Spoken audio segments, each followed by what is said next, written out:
ذلك بأنهم شاقوا الله ورسوله ومن يشاقق الله ورسوله فإن الله شديد العقاب ذلكم فذوقوه وأن للكافرين عذاب النار اللهم صل على سيدنا ومولانا محمد وعلى آل سيدنا ومولانا محمد وبارك وسلم ثم صل عليه۔ سورہ انفال آیت نمبر 12، 13 اور 14 آپ کے سامنے تلاوت۔ غزوہ بدر سے متعلق تفصیلات کا بیان کرتا ہے۔ گزشتہ کل کی آیت میں صحابہ کرام کو اللہ نے جو انعام اور مدد فرمائی اس کا بیان تھا۔ آج کی آیت میں بھی اسی انعام سے متعلق مزید تفصیل اللہ تعالیٰ بیان فرما رہے ہیں۔ مسلم کی حدیث ہے، توجہ سے اس بات کو سمجھنا۔ اللہ کے رسول صلی اللہ علیہ وسلم فرماتے ہیں اللہ نے مجھے باقی انبیاء کے مقابلے میں 6 چیزوں میں خصوصیت عطا فرمائی ہے۔ حضرت ابو ہریرہ حدیث کے راوی ہیں، کہتے ہیں اللہ کے نبی نے فرمایا فضلت علی الانبیاء بست اوتیت جوامع الکلم ونصرت بالرعب واحلت لی الغنائم وجعلت لی الارض مسجدا وطہورا وارسلت الی الخلق کافہ وختم بی النبیون، رواہ المسلم۔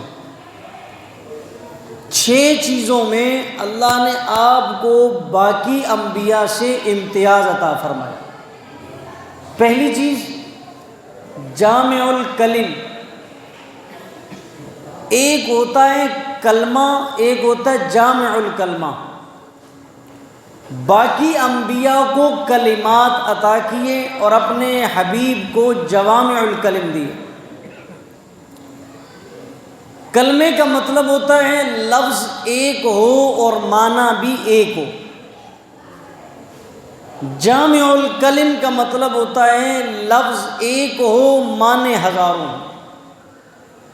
دوسری خصوصیت فرمایا نصرت بالرعب، اللہ نے دشمن پر، کافر پر، اسلام کے مخالف پر میرا رعب مسلط کیا ہے۔ تیسری خصوصیت وَأُحِلَّتْ لِيَ الْغَنَائِمُ، مال غنیمت اس امت کے لیے حلال کی۔ تفصیل میں پہلے بتا چکا ہوں، پہلے زمانے میں مال غنیمت کو آسمان پر رکھتے اور آگ آ کر لے جاتے۔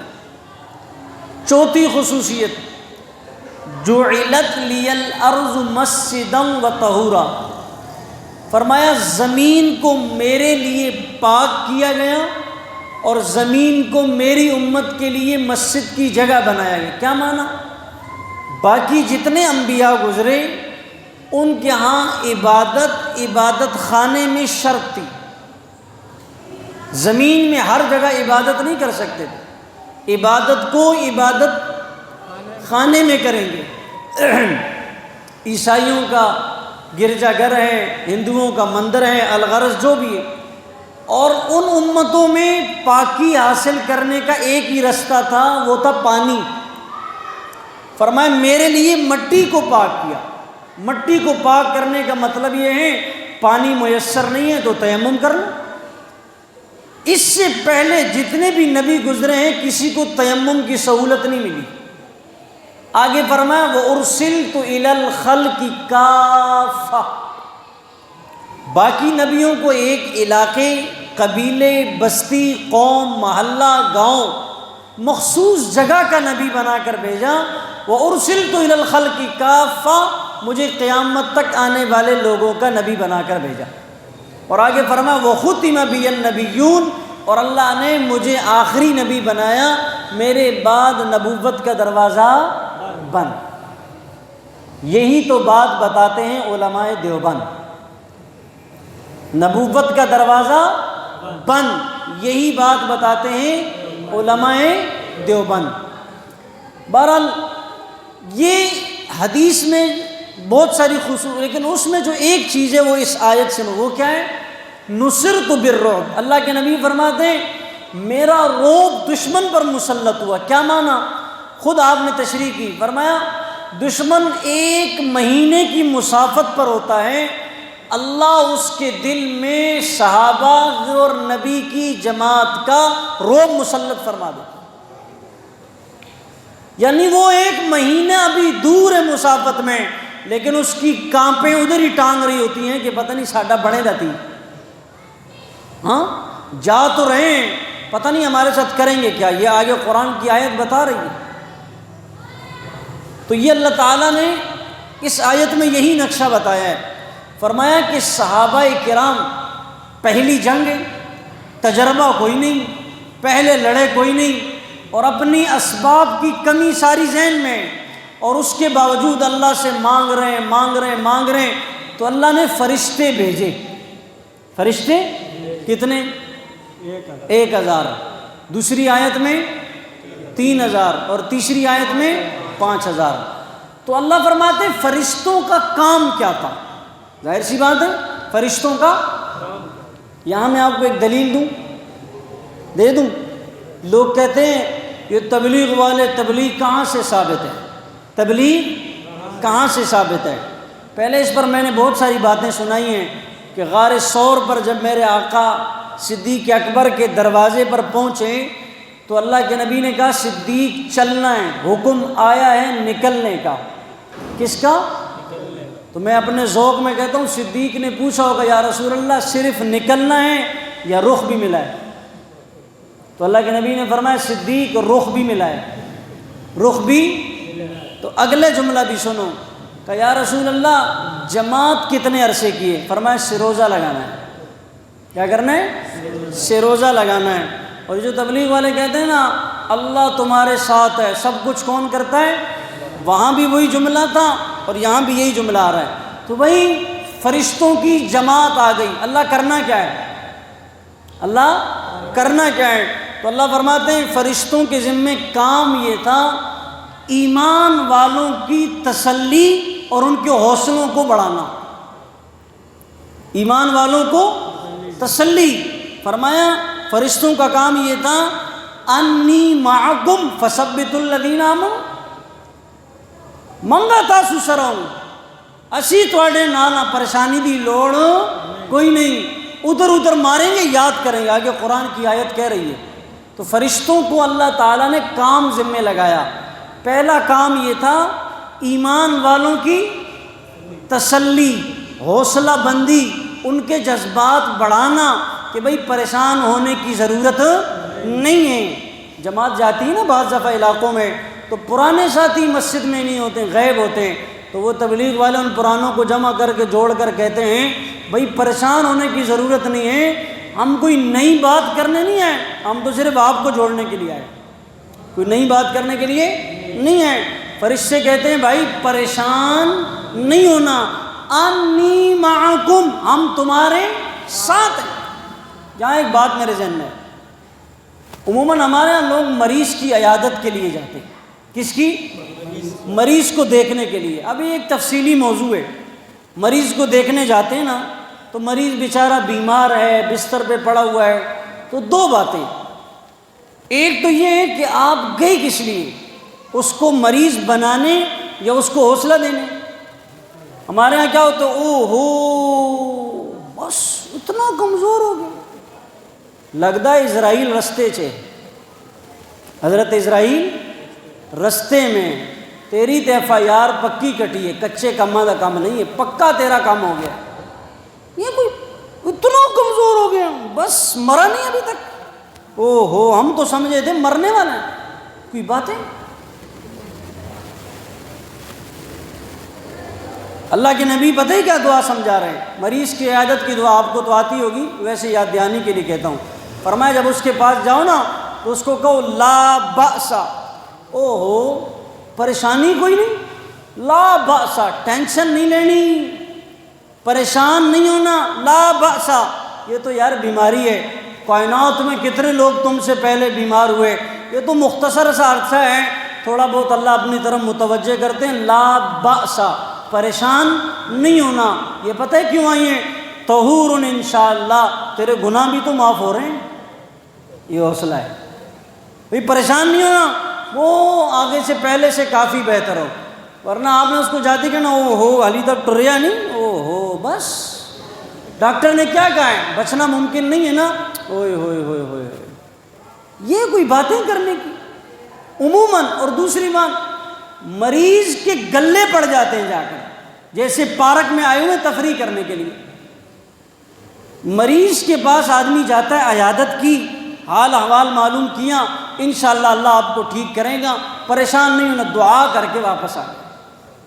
حدیث میں آتا ہے کہ آدمی جب کسی مریض کو دیکھ کر یہ کلمات پڑھے، اسأل اللہ العظیم رب العرش العظیم ان یشفیک، یہ 3 مرتبہ کلمات پڑھے، اللہ تعالیٰ اس مریض کو بھی صحت عطا فرمائیں گے اور اس کو بھی بیماری سے محفوظ فرمائیں گے. بعض علماء نے لکھا ہے کہ یہ تو ایسا مجرب نسخہ ہے، کسی مریض پر پڑھیں اللہ اس کو فوراً صحت عطا فرما دے. مریض کے پاس زیادہ، حضرت عبداللہ ابن مبارک رحمۃ اللہ علیہ بیمار تھے. بڑا عجیب واقعہ ہے، لوگ آپ کی عیادت کے لیے آ رہے ہیں. کس کے لیے؟ ایک آدمی آیا نا تو ادھر بیٹھ ہی گیا، لوگ آ رہے ہیں جا رہے ہیں، آ رہے ہیں جا رہے ہیں، آ رہے ہیں جا رہے ہیں. تو اس آدمی کی اتنی لمبی دیر کی نشست نا، مریض آدمی تنگ ہوتا ہے زیادہ باتوں سے، زیادہ قصے کہانیوں سے، کہتے ہیں بس تنہائی ہو، گوشہ نشینی ہو، دوائی کھائیے، تھوڑا سا سکون کریں. تو اس نے کہا حضرت جی یہ بہت لوگ آ رہے ہیں جا رہے ہیں، میں ایسا کروں کنڈی نہ لگا دوں. مریض آپ کے پاس عیادت کے لیے لوگ بہت آ رہے ہیں، ایسا کرتا ہوں کیا کروں، کنڈی لگا. حضرت نے کہا مشورہ بہت قیمتی ہے مگر باہر سے لگانا ہے. مشورہ آپ کا بہت قیمتی ہے لیکن کنڈی لگانی کہاں سے؟ باہر سے، کہ تسی اللہ دا واسطہ ہے تو ساڑی جان چھڑو، تاسو دیجئے نے پاسے، بس آپ یہاں سے جائیں تاکہ ہم کچھ سکون کا سانس تو لے لیں. صبح سے آیا ادھر ایسے ڈیرا ڈال کے بیٹھے جیسے کوئی ہوٹل ہو. تو اللہ تعالیٰ نے فرشتوں کی جماعت کی تشکیل کی، کیا کی رخ دیا، بدر جانا ہے. کیا کرنا ہے؟ بدر جانا ہے. اور یہ جو ہمارے تشکیل تبلیغ والے کہتے ہیں نا جماعت کی نصرت کے لیے، تو یہ بار بار فرشتے صحابہ کی نصرت کے لیے آئے یا نہیں آئے؟ سارا تبلیغ کا کام قرآن سے ثابت ہے بھائی. دیوبند کا کوئی بھی کام ہوائی فائرنگ پر مشتمل نہیں ہے. دیوبند والے کسی مٹی کے ڈیلے پر نہیں کھڑے ہوئے کہ پاؤں سلپ ہوا، مٹی کا ڈیلا بھی گیا اور خود بھی غرق ہو گئے. یہ مضبوط پہاڑ کی چٹان پر کھڑے ہیں. کسی ماں نے ایسا لال پیدا نہیں کیا جو دلائل کی دنیا میں ان کو ہرا جائے. تو بہرحال فرشتوں کی جماعت کی تشکیل ہوئی. پہلا کام یہ ہے صحابہ کو حوصلہ دینا ہے کہ پریشان. یہ بات سنو، فرمایا اذ یوحی ربک، یاد کرو اس وقت کو جب اللہ نے وحی کی. وحی کا ایک معنی فرشتے کا آ کر کوئی پیغام سمجھانا، دوسرا معنی دل میں بات ڈال دینا. کیوں؟ وحی کا لفظ مکی کے لیے بھی استعمال ہوا ہے. وَأَوْحَى رَبُّكَ إِلَى النَّحْلِ، اللہ نے وحی کی شہد کی مکھی کی طرف. کیا معنی؟ جبرائیل ہے شہد کی مکھی کے بعد. أَنِ اتَّخِذِي مِنَ الْجِبَالِ بُيُوتًا، شہد کی مکھی کے دل میں اللہ نے یہ بات ڈالی کہ آپ باغات کی طرف جاؤ، رس چوسو پھولوں کا اور پھر آ کر کے یہاں شہد بناؤ. تو وحی کا معنی دل میں کسی بات کا کیا کرنا. بہت سارے لوگ کہتے ہیں ہمیں الہام ہوا ہے تو اس کے بعد جبرائیل ہے. معنی یہ ہے کہ بس اللہ نے ایک بات دل میں ڈال دی ہے تو ہم یہ چاہتے ہیں کہ اس کام کو کر لیں. تو اللہ فرماتے جب ہم نے فرشتوں کو یہ بات سمجھائی، کیا سمجھائی؟ الی الملائکہ، فرشتوں کے ذہن میں بات کو ڈالا. کیا؟ انی معکم، کہ تم جا کر ان سے کہو اللہ کہتے ہیں میں تمہارے ساتھ ہوں، میں تمہارے ساتھ ہوں، فَثَبِّتُوا الَّذِينَ آمَنُوا، پیچھے نہیں ہٹنا، جم کر کھڑے رہنا ہے، پیچھے نہیں ہٹنا، جم قدم بڑھاؤ، ہم تمہارے ساتھ ہیں۔ اللہ کہتے ہیں فرشتوں صحابہ کو کہو قدم بڑھاؤ، ہم تمہارے ساتھ ہیں۔ فرمایا فرشتوں دوسرا کام تمہارا کیا ہے؟ دوسرا کام یہ ہے سَأُلْقِي فِي قُلُوبِ الَّذِينَ كَفَرُوا الرُّعْبَ، یہ اللہ بتا رہے ہیں کہ میں نے ڈالا کافروں کے دل میں صحابہ کا رعب، صحابہ کا رعب مسلط کیا کہ پتہ نہیں وہ ہمارا قیمہ بنائیں گے، ٹکڑے ٹکڑے کریں گے، ہمارے ساتھ کریں گے پتہ نہیں کیا، ابھی ہیں بھی ہزار طاقت میں۔ ایک بات یاد رکھو، کافر بزدل ہوتا ہے، کافر بزدل ہوتا ہے، ایمان والا نڈر ہوتا ہے۔ کافر کیوں؟ اس کو پتہ ہے مارا گیا تو سیدھا جہنم میں جاؤں گا، مارا گیا تو ایمان والے کو پتہ ہے اگر جان سے گیا تو سیدھا جنت میں جاؤں گا۔ حدیث میں آتا ہے جب شہید ہو جاتا ہے تو اس شہید کی روح، بخاری کی حدیث ہے، ایک طوطے کے پپوٹے میں یعنی یہاں گلے میں ڈال کر اس کو کہا جاتا ہے سیرو، گھوم، جنت تیری ہے، جہاں دل چاہتا ہے وہاں سیر کر، جہاں تیرا دل چاہتا ہے وہاں چکر لگا، اس لیے کہ تو اللہ کے راستے میں کٹ کر آیا ہے، تیرا اعزاز اور اکرام یہ ہے اللہ نے پوری جنت تیرے نام الاٹ کر دی ہے، بغیر کاغذوں کے، بغیر ایگریمنٹ سائن کیے، بس فرمائے جہاں جانا ہے جاؤ، تمہاری مرضی۔ کوئی ریڈ زون ایریا نہیں ہے، بلکہ اس شہید کو وی آئی پی پروٹوکول کے ساتھ گھمایا جاتا ہے۔ بھئی یہ انبیاء کی جگہ، یہ شہداء کی جگہ، یہ صحابہ کا مقام ہے، یہ شہید کا مقام ہے۔ کیوں؟ اس لیے کہ اس کے پاس ایک جان ہے، وہ بھی اللہ کے راہ میں قربان کر دی، تو اللہ کہتے ہیں جو ایک تھی وہ بھی لٹا کر آیا ہے، تو آج پھر میرے ساتھ اپنا معاملہ دیکھیں۔ آگے فرشتوں کے ذمے جو کام لگایا اور صحابہ کو پتہ بتایا، اب بڑے غور سے سننا، فرمایا فَضْرِبُوا، کیا کرو؟ فَضْرِبُوا فَوْقَ الْأَعْنَاقِ، جنگ میں یہ نہیں کہنا ہے بھائیو دوستو بزرگو، جنگ میں یہ کام نہیں ہے، جنگ میں تھوڑی ایسی دی تیسی، آؤ نا سامنے، یہ جنگ کا کام ہے۔ جنگ میں یہ نہیں کرنا ہے میرے پیارے بھائیو، یہ جنگ کا کام نہیں۔ وہ کہے گا لگتا ہے سارے کے سارے حکیم سے دوائی لے کر آئے ہوئے ہیں، یہ نہیں بولنا ہے۔ جنگ میں کیا کرنا ہے؟ قرآن، میں اپنی طرف سے فرمایا فَضْرِبُوا، مارو۔ کیا کرو؟ اللہ کتنے ماریے، جگہ بھی بتائیے۔ فرمایا فوق العناق، ان کی گردنوں پہ ایسے رکھ رکھ کر مارو کہ ان کی 7 نسلیں یاد کر۔ یہ قرآن ہے۔ یہ کیا ہے؟ لگاؤ نا دہشت گردی کا فتویٰ،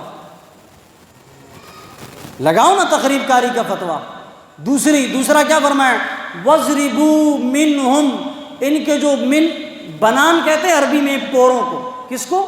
یہ جو حصہ ہے انگلی کا تیسرا حصہ، ظاہر ہے جب انگلی کے اگلے حصے کاٹ دیے جائیں تو پکڑنے کی صلاحیت ختم ہو جائے گی اور خون نکلے گا، لیکن علماء نے لکھا ہے فرمایا وَضْرِبُوا مِنْهُمْ كُلَّ بنان، ان کے جسم کے جتنے جوڑ ہیں، یہ پاؤں کا جوڑ، یہ بازو کا جوڑ، یہ درمیان کا جوڑ، یہ نیچے پاؤں کا جوڑ، ان کے جوڑوں پر رکھ رکھ کر مارو تاکہ ان کے جسم کے ٹکڑے ہوں، اور کفار باقی جماعت دیکھیں کہ آئندہ اگر کوئی صحابہ کے ساتھ رسول اللہ کا دشمن بن کر مقابلے پہ آئے گا تو اس کا بھی یہی حشر ہوگا جو ان الو کے پٹھوں کے ساتھ ہو رہا ہے۔ کیا کرو؟ مارو۔ کیا کرو؟ فَضْرِبُوا فَوْقَ الْأَعْنَاقِ، گردنیں اڑاؤ، ان کی گردنیں۔ اور ایک جگہ پر قرآن نے فرمایا اگر تمہیں ان کا کوئی کارکن ملتا ہے نا، اس کو تو مارنا ہی مارنا ہے، لیکن سردار کو پکڑو۔ کس کو پکڑو؟ ہاں، سرداروں کو مارو تاکہ دیکھیں او ہو زمان نکاح، او ہو زمان غپلار، او بس کہیں گے بنڈے ہوئے تختے، میرے سردار کے ساتھ یہ حال ہو رہا ہے تو پتہ نہیں ہمارا کیا بنے گا۔ اس لیے فرمایا سرداروں کو مارو، زبردست قسم کی مار تاکہ ان کے ہوش ٹھکانے آئے۔ ہمارا ایک سیاسی لیڈر ہے پاکستان میں، بہت مقبول ہوتا جا رہا ہے، لوگ اس کے بڑے دیوانے، لوگ لڑکے بھی دیوانے اور لڑکیاں بھی دیوانی ہیں، لڑکیاں بھی، لوگ بھی اس کے بہت دیوانے۔ ابھی سلمان رشدی کو ایک آدمی نے امریکہ میں مارا ہے نا چاقو سے، کیا کیا ہے؟ عبدالہادی مطر، مجاہد غازی، اس نے اس کو جہنم واصل کیے۔ تو یہ جو پاکستان کا لیڈر ہے نا، کہتا ہے میں شدید الفاظ میں مذمت کرتا ہوں، کیا کرتا ہوں؟ انتہائی افسوسناک عمل کیا اس نے جو نبی کی شان میں گستاخانہ کتاب لکھی ہے، وہ کوئی اتنا اہم مسئلہ تھوڑی تھا کہ جس پر اس کو قتل کر دیا جائے۔ یہ لیڈر یہ مدینہ کی ریاست بنائے گا الو کا پٹھا، لوگ دیوانے اس کے، لوگ پتہ کیا کہتے ہیں، بولے یہ بیان تو اس نے پہلے بھی دیا تھا، تو پہلے چھوٹا شیطان تھا، اب ابلیس کا بھی باپ بن چکا ہے۔ یہ تو وہ اہم مسئلہ ہے کہ جس مسئلے میں بخاری کی روایت ہے، تاریخی باتیں نہیں ہیں، اللہ کے رسول کے زمانے میں ایک گستاخ تھا ابن خطل جس کا نام ہے، اس نے آقا کی شان میں گستاخی کی، صحابہ پیچھے لگے، بھاگتے بھاگتے بھاگتے حرم میں داخل ہو گئے۔ کہاں داخل ہو گئے؟ اب حرم کا اصول یہ ہے، حرم کے اندر تو شکار کرنا منع ہے، حرم میں شکار کرنا منع ہے، تو انسان کو قتل کرنا کیسے جائز ہوگا؟ جنگ کرنا کیسے جائز ہوگا؟ صحابہ کرام پیچھے رک گئے۔ صحابہ نے کہا یا رسول اللہ وہ تو حرم میں داخل ہو چکا ہے، اور اس نے پتہ ایک مکر اور کیا۔ کیا کیا؟ مکر۔ یہ جو 2 نمبر لوگ ہوتے ہیں نا، مکر بھی کرتے، ہائے ہائے ہائے، آج کل ایک بندہ کر رہا ہے، اللہ خیر کرے بہرحال۔ تو اس نے مکر کیا۔ مکر کیا کیا؟ وہ غلاف کعبہ کو اپنے ساتھ لپیٹ لیا کہ بس اب تو میری جان بچ جائے، اب تو میری جان۔ صحابہ اور گھبرا گئے، ایک تو مسجد حرم ہے اور اوپر سے اس نے غلاف کعبہ بھی لپیٹ لیا ہے۔ کہا یا رسول اللہ کیا کریں؟ وہ حرم میں بیت اللہ کے سائے میں اور کعبے کا غلاف، فرمایا اس کی ادھر ہی بوٹیاں بناؤ۔ کعبے کا غلاف اگر لپیٹا ہوا ہے اس کے ادھر ہی ٹکڑے کرو، یہ میرے اور آپ کے نبی کا فرمان بخاری شریف کے اندر موجود ہے۔ یعنی یہ اتنا حساس مسئلہ ہے ختم نبوت کا، رسول اللہ کی عزت اور ناموس کا، اور یہ کہتا ہے کہ رشدی کو مارنا ایک قابل مذمت عمل ہے۔ جس نے یہ کام کیا نا عبدالہادی مطر، اس نے ایک بڑا زبردست، میں کہتا ہوں پچھلی جتنی بھی تاریخ ہے سب کے اوپر اس نے ایک حاوی کام، وہ کیا؟ ادھر سے جو نکلتا سیدھا امریکہ اپنے باپ کے پاس، ادھر سے جو نکلتا سیدھا کس کے پاس؟ امریکہ کے پاس۔ اب اس نے کہا کہ تم یاد رکھو محمد الرسول اللہ کے دیوانے، حبیب بن زید کے روحانی بیٹے، یہاں امریکہ میں بھی تمہیں نہیں چھوڑیں گے، تم پاکستان سے بات کراؤ گے، ہم تمہارا وہ حشر کریں گے جو تم یاد رکھو۔ اس نے بتا دیا ہے کہ تم نبی کے دشمن ہو، نبی کا دشمن تو حرم میں محفوظ نہیں، امریکہ کیا چیز ہوتا ہے؟ نبی کا دشمن تو حرم میں بھی محفوظ نہیں، فرمایا ادھر ہی بوٹیاں بناؤ، اس کی ادھر ہی ٹکڑے کرو۔ ادھر کہتا ہے قابل مذمت عمل ہے، اس کے ماننے والے توبہ کریں اعلانیہ طور پر، اگر توبہ نہیں کی تو کل قیامت میں حشر اسی الو کے پٹھے کے ساتھ ہوگا۔ تو صحابہ کو اللہ فرما رہے ہیں ان کی گردنیں اڑاؤ اور ان کے جسم کے جوڑوں پر مارو۔ اللہ کہتے ہیں ایسا کیوں ہوا ان کے ساتھ؟ ایسا کیوں ہوا؟ سلمان رشدی کو عبدالہادی مطر نے کیوں مارا؟ قرآن کہتا ہے ذَلِكَ بِأَنَّهُمْ شَاقُّوا اللَّهَ وَرَسُولَهُ، یہ اللہ کے بھی دشمن ہیں اور نبی کے بھی دشمن ہیں۔ اور قرآن کہتا ہے، اقبال نے ایسا نہیں کہا تھا فضائے بدر پیدا کر، بدر کا یہ مطلب نہیں ہے کہ بدر میں جانا ضروری ہے، جہاں بھی یہ ماحول بنے گا۔ اللہ فرماتے ہیں ذَلِكَ بِأَنَّهُمْ شَاقُّوا اللَّهَ، چاہے وہ ابو جہل ہوگا اس کی بھی گردن اڑاؤ، چاہے وہ امریکہ کا سلمان رشدی ہوگا فَاضْرِبُوا فَوْقَ الْأَعْنَاقِ، اس کی بھی گردن اڑاؤ۔ قرآن ڈائجسٹ اور تاریخی باتیں نہیں ہیں، فرمایا ایک اصول بتا دیا، اللہ اکبر۔ پہلے ضابطہ بتایا کہ ان کو اس لیے بدر میں مارا جا رہا ہے کہ یہ اللہ کے دشمن ہیں، اور آگے قرآن نے کہا وَمَن، جو بھی، کیا فرمایا؟ ترجمہ کرو، جو بھی، چاہے ابو جہل ہو، عتبہ ہو، شیبہ ہو، ولید بن مغیرہ ہوں، اللہ اکبر۔ یہاں ایک بات میرے ذہن میں آ گئی، شریعت کا حکم یہ ہے نا کہ پردے ڈالو، کیا کرو؟ کسی سے گناہ ہو جائے تو اس پر کیا کرو؟ پردے ڈالو۔ لیکن جو نبی کا گستاخ ہے، میرے اللہ نے قرآن میں اس کے لیے اتنے سخت لفظ استعمال کیے۔ ولید بن مغیرہ، قرآن کہتا ہے عتل بعد ذلک زنیم، بالفاظ دیگر آج کی زبان میں قرآن کہہ رہا ہے کہ یہ حرامی انسان ہے۔ عتل بعد ذلک زنیم کا لفظی ترجمہ یہ بنتا ہے مجہول النسب ہے، اے دے پیو دا پتہ کوئی نہیں۔ فرمایا جس کو باپ کا پتہ نہیں ہے وہ محمد پر انگلیاں اٹھاتا ہے۔ قرآن کہتا ہے عتل بعد ذلک زنیم، وہ رشتی جس کو باپ کا پتہ نہیں ہے وہ محمد پر گستاخانہ کتاب لکھیں۔ اور آج کا یہ انسان کہتا ہے کہ میں قابل مذمت کرتا ہوں۔ اللہ کہتا ہے وَمَن جو بھی ہو، چاہے وہ مکہ میں رہیں، چاہے وہ پاکستان میں رہیں، چاہے وہ راجپال ہو، چاہے وہ سلمان رشدی ہو، سلمان تاثیر ہو، وَمَن جو بھی ہو یشاقق اللہ، اللہ کا اور اس کے رسول کا دشمن ہوگا، فإن اللہ شدید العقاب، دنیا میں اس قسم کا رسوا کن عذاب دوں گا۔ آگے فرمائے ذالکم، یہ اس لیے فذوقوا، اب اس عذاب کو چکھتے رہو، اس عذاب کو، یہ تو دنیا کا ہے، وللکافرین، اللہ قرآن کہتے ہیں یہ تو دنیا میں ذلت ہے نا، وللکافرین، کافر کے لیے عذاب النار، دہکتی ہوئی آگ ہم نے تیار کر رکھی ہے۔ یہاں اگر خدا نہ خواستہ کہیں بچ بھی گئے تو یاد رکھو جہنم کی شعلوں سے بچ۔ اگلی تفصیل کل انشاءاللہ۔ اللہم ربنا